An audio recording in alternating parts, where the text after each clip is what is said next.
Bem-vindos a mais uma conversa de fotografia. O meu convidado esta semana é Manel Ares. Manel, arquiteto, designer de interiores, decorador e, no meio de tudo isto, ainda conseguiste agregar aqui uma coleção de mobiliário com uma parceria com a Moa, certo? Olá, Rita, como estás? Olha, verdade, bem, mas tens uma extensão que até parece uma grande coisa. Yeah. Mas relativamente ao mobiliário, e sim, a parceria com a Amor, talvez tu me consigas explicar um pouco mais a história. É porque, assim, para quem não sabe, quem me fez a proposta para fazer a coleção mobiliária com a Amor foste tu.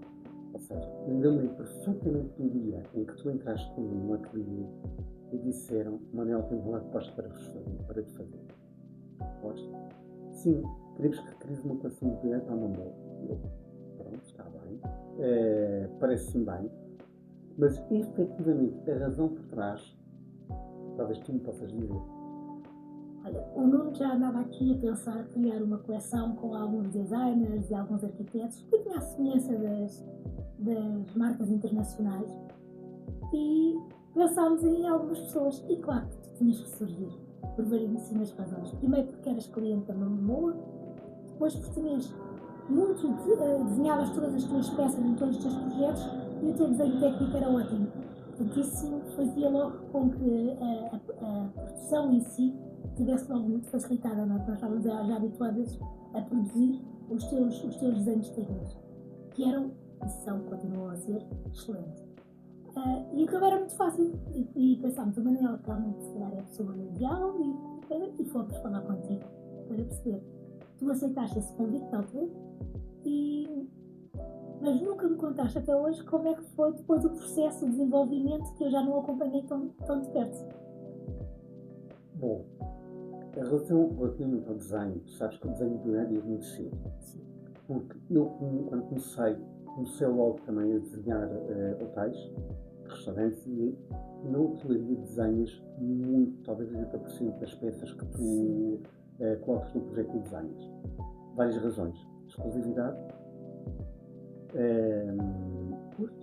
custos, consegues adequar muito mais a peça ao espaço, facilidade de reposição e de produção também, porque assim, se não por isso pode acontecer muito, estraga-se uma cômoda, estraga-se isto, aquilo ao outro, e tudo que é desenhado é fácil de repor. Sim. Desaparece do estoque. E tu num hotel, tu não queres ter a mesa de cabeceira igual ao que tens no hotel A, B, C ou D. Ou seja, desde muito cedo, tu sabes que eu comecei o meu percurso com o Pedro, eu comecei a desenhar hotéis. Nos hotéis tu desenhavas mobiliário, como eu já gostava. Não foi muito difícil também desenvolver essa área. Transportei-se um pouco para os clientes particulares, como tu sabes, porque se eu não encontrava no mercado, não é bem aquilo que eu queria, eu desenhava. Também tornava os projetos, ou torna, mais exclusivos, porque depois acabamos sempre de ter uma ou duas peças que eu não volto a reproduzir para mais ninguém, faço para eles e que eles ficam. Veio o vosso desafio, para mim foi um bocadinho a linha. O meu primeiro problema foi, pronto, o que é que eu vou desenhar? O que é que eu posso dar ao mercado que ele não tenha para ser comercializado? Um bocadinho para aquilo que também é um pouco no ADN foi o temporal. Ou seja, criar alguma coisa que conseguisse persistir ao longo do tempo. E Rita, eu acho que essa parte até conseguimos, porque repara, nós estamos a falar do ano de 2015. A roda foi mais ou menos nessa altura, portanto eu ainda tinha uma relação muito próxima com a Namor, não é? Continua aqui, mas não com a mesma proximidade. E nós terminámos aqui um bocadinho a nossa parceria em 2015, não é? Por isso, certeza que foi 2014, 2015, portanto, peças com 10 anos, não é? E que ainda estão a ser comercializadas, portanto, perfeitamente adequado, era isso que se pretendia. Depois, tendo a questão de Portugal e referências, eu quis trabalhar muito em madeira, porque é uma coisa que nós ainda somos bons. Portanto, eu acabei por trabalhar com formas fluidas, mas intemporais na madeira. materiais nobres, madeira, metais, pedras, peles, por aí fora, e isso ainda persiste até hoje. E tu não usas muito nos teus projetos aquelas peças porque cada projeto é único, não é? Tem a sua identidade. Mas de vez em quando ainda pegas numa peça ou outra para pôr em algum projeto, certo? Isso. Ou seja, não coloco em todos os projetos. Não consigo colocar muitas peças, porque a coleção é um bocadinho vasta, no mesmo projeto. Para mim faz sentido ter uma, duas, não faz sentido ter todas. Mas ainda coloco às vezes uma ou outra peça e também lhes vou dando roupagens diferentes. Por exemplo, no último projeto eu utilizei um aparador que existe desde o dia zero da coleção, mas laqueio em azul, ou seja, transformei aquilo que é o habitual da peça para lhe dar uma nova roupagem. Portanto, agora continua a ser as peças clássicas, mas com um ar já divertido, com umas cores diferentes, e já vais buscar os teus verdes, os teus azuis, e vais dando ali um lado mais divertido a essa coleção. É isso, também transformando as peças. Eu acho que isso é ótimo, porque não só porque a coleção continua a perdurar, como se pode tornar divertida, não é? E sabes uma coisa, Rita, tu conheces-me e sabes que eu não gosto que tu olhes para os meus projetos e que vejas eu uso a mesa no projeto A, B, C, D. Não quer dizer que tu não repitas uma ou duas peças. Claro. É inevitável. Sim. O mercado é extenso, mas não é tão extenso. Mas que não seja tudo igual, que também tem a ver com o cliente, tu projetas para o cliente. Eu acredito muito que tu sabes que a casa é para o cliente e nós temos de fazer, temos de concretizar o sonho do cliente. Sabes que eu achei muito engraçado. Eu tinha recebido uma mensagem de uma cliente muito simples e só dizia: Manel, obrigado por ter concretizado o meu sonho. Não era nada, mas era tudo aquilo em que eu acredito. Eu acho que é super gratificante quando tu recebes uma mensagem de um cliente que está genuinamente feliz e tu percebes que fizeste diferença na vida dessa pessoa, não é?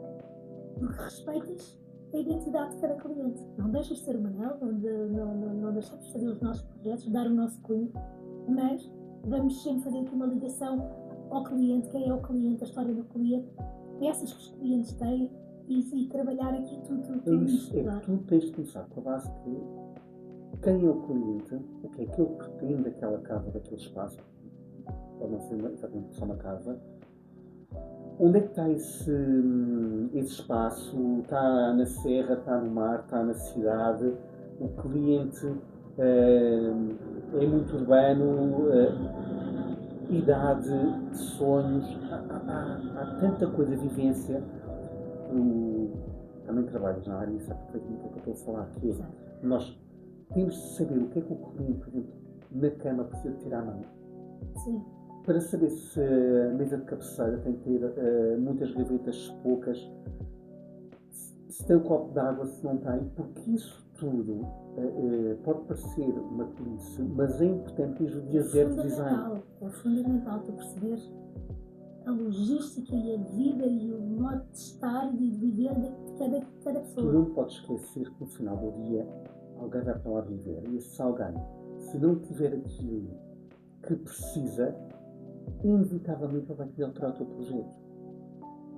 Exato. E se tu não fores antecipar as necessidades do cliente, ele vai ter que ter essas necessidades. Sem dúvida, sem dúvida. Portanto, ele vai estragar aquilo que foi, na minha opinião, um mau design. E foi. Para conseguir colocar e ter a vivência do espaço que precisa. Eu acho que é importante e nem todos pensam nisto, mas nós os dois pensamos muito nisso, que é quem vai viver para aquele espaço é esta pessoa. No fim do dia, ela que tem que se sentir bem lá e são os hábitos dela que têm que lá estar e não os nossos, não é? Mas Rita, quantas vezes ouviste a questão de eu saí, o cliente destruiu a casa? Atenção, há clientes e clientes e não vamos estar a pôr isto numa única linha porque é impossível. Claro. Mas eu acho que se tu ouvis o cliente desde cedo, Isso não vai acontecer. Isso não vai acontecer. Não vai acontecer. Até porque voltamos à segunda parte desta conversa, ou terceira ou quarta, e se calhar ao tema desta conversa, que é a curadoria. Exato. Porquê? Um projeto começa quando o cliente contrata e termina nunca. Pois, é isso que eu digo. Porque quase quando o cliente a morre, graça não é? de um projeto é que tu fazes o projeto, implementas o projeto, fazes tudo aquilo que é necessário em termos de design, de cores, isto, aquilo e o outro, mas tens de dar espaço para a evolução da casa. Sim, Tens de dar espaço para os objetos que os clientes fazem numa viagem, aos quadros que vão adquirindo, às culturas, até para pequenas brincadeiras como vamos trocar A ou B, porque entretanto, obviamente, que nada é para sempre. Se nós estamos a falar de uma coisa a muito longo prazo, é um bocado coisas que têm de ser revistas. Claro. Mas se a base for muito boa, tu consegues ir evoluindo, fazendo essa curadoria. E é muito engraçado quando o cliente que liga, passado 4 ou 5 anos de teres fechado um projeto e diz: comprar mais uma série de coisas, quadros, isto, aquilo e outro, preciso Agora que vem venha a cá. colocar. Exato. É isso que acontece, eu acho que é importante, porque uma boa curadoria é isso, é não pôr peças para preencher paredes, para preencher espaços vazios e mortos, porque sabemos que ao longo da vida do cliente ele vai adquirir essas peças. E às vezes até queremos um quadro e o quadro não aparece.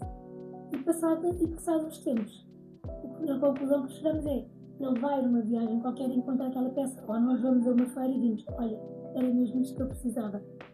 Há uma marca nova que sai, estamos a ver: olha, isso era bom para aquela casa.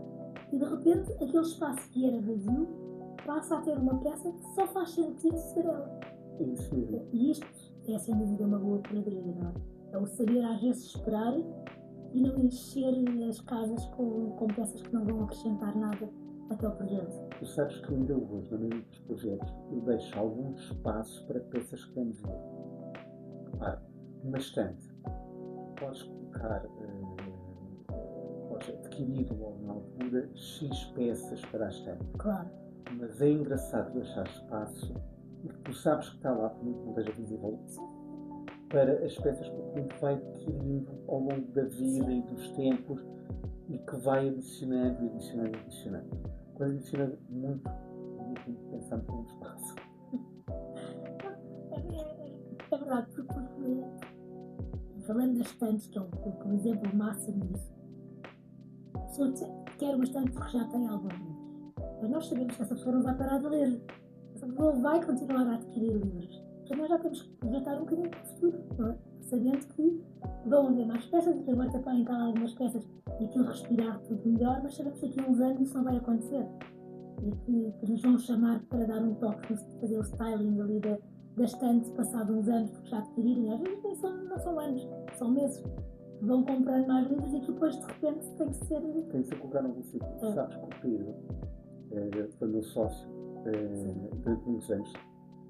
Ele tinha uma expressão que eu adorava, que era: imobiliário não é imobiliário. Ou seja, imobiliário é uma coisa móvel que pode mexer-se de sítio. Exato. Não é um móvel que está estático, ancorado, que tu não podes tirar. Exato. E temos que pensar sempre nisso quando estamos a projetar, até porque a vida é dinâmica, as pessoas mudam de casa, mudam de gosto e vão alterando ao longo da vida. Mas tocaste aí numa personagem, vamos chamar assim, que é incontornável no design interiores português, não é? Que é o Pedro Espírito Santo, com quem tu trabalhaste 20 anos. Trabalhar com o Pedro deve ter sido delicioso, não é? Porque, por ser quem era, pela visão que tinha dos interiores, por aquilo que em 20 anos passamos com a convivência diária que temos com as pessoas uns com os outros, foi fascinante, não? Oh, Rita, para mim eu acho que o Pedro foi aquilo que não podia ter acontecido, porque repara, tu sabes que nós temos uma diferença de idades significativa, portanto o Pedro tinha toda uma experiência acumulada de anos e anos que eu não tinha. Eu comecei a trabalhar com o Pedro muito cedo. 20 e poucos anos. Eu tinha 20 e poucos anos. E acabaste de sair da universidade, Fiz um percurso muito curto, 2 anos, até começar a trabalhar com o Pedro e passado 2 anos já a trabalhar com ele, fundámos o ateliê, também com o Portugal. Portanto, é uma coisa desde muito cedo. E o Pedro fez parte de todo o percurso, tanto que às vezes perguntam. Mas, em termos de ideias, em termos de conceitos, o que é que tu herdaste do Pedro? Não sei dizer. Porque eu acho que eu sou o Manel com o Pedro. Eu incorporei desde muito cedo coisas que eu tinha. Acho que também contribuí com algumas coisas minhas positivamente dele. Portanto, é um processo conjunto. Eu não sei onde é que um começa e o outro acaba. Sim, nós somos sempre a soma das pessoas que estão à nossa volta, não é? E às tantas estas personalidades, embora cada um mantenha a sua, fundem-se, não é? E a maneira de pensar e a maneira de ser, e quando estás a projetar, quer com clientes, quer com sócios, às tantas já nem se sabe de onde é que veio a ideia. Alguém teve a ideia, mas quando estás a fazer um projeto, já só fica a ideia, já não fica o autor, porque é um projeto conjunto, não é? E eu calculo que 20 anos com o Pedro, além de ter sido uma escola a nível de criação, é uma escola a nível pessoal também, não é? Porque são 2 amigos quase que se juntam e que fica uma amizade, pronto, que hoje em dia com certeza que traz algumas coisas que te fazem lembrar o Pedro e que são coisas que ficarão para a vida, não é? Claro que sim. O uso das cores, o conseguir conjugar cores. Acho que é uma coisa difícil na decoração, no design, e eu acho que ter a escola do Pedro ajuda muito a conseguir perceber o que é trabalhar a cor. O respeito pelas pré-existências, o respeito pelo local, são coisas que não te ensinam na faculdade, mas que a convivência com o Pedro, desde muito cedo, me introduziu. Também já havia um pouco no ADN que já era nesse caminho. Portanto. Mas eu acho que vocês conseguiram aqui juntar um útil ao agradável, não é? Porque era, tu já tinhas isso em ti, e não vinhas de design puro e duro, em que tem que ser tudo novo. Portanto, em ti já estava a respeitar as peças e juntar-te ao Pedro foi uma mais-valia porque tu foste buscar uma pessoa, e acho que as sociedades que partem muito isso, em que tive a mesma visão que tu, não é? Portanto, é mais fácil quando as duas pessoas têm a mesma visão que o trabalho fique mais coeso e funcione melhor no seu dia-a-dia, não é? É muito mais prático. Manel, o que é que tu gostavas que as pessoas que te estão a ver ficassem com um olhar diferente dos interiores? Um olhar diferente dos interiores. Rita, eu acho que é muito importante, além de ver o espaço, sentir o espaço. Porque o espaço é, acima de tudo, para ser vivido. Uma cultura pode ser linda e maravilhosa, se não for confortável no ser. Não, de todo. Essas para ver, não. Tu podes ter spots fantásticos, extremamente fotogénicos, enquadramentos fantásticos no espaço, mas à volta pode ser um deserto.